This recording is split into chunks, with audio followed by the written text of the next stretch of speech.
ఎక్కులు ఎందుకు వస్తాయో మీకు తెలుసా? సాధారణంగా చాలామందికి ఎక్కులు వస్తుంటాయి.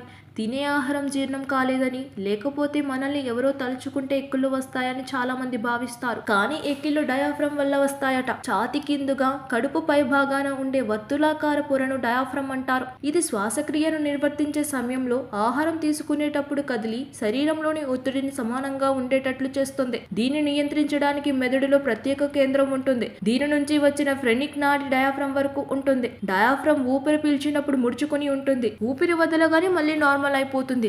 దీంతో ఎక్కిళ్ళు మొదలవుతాయి. త్వరగా తినడం, ఎక్కువ ఆహారం తినడం, స్పైసీ ఫుడ్ తినడం, ఒత్తిడి వల్ల కూడా కొంతమందికి ఎక్కిళ్ళు వస్తాయి. సబ్స్క్రైబ్ చేయండి. Please do subscribe to Please like, share and subscribe to top Telugu TV. Top Telugu TV. Top Telugu TV.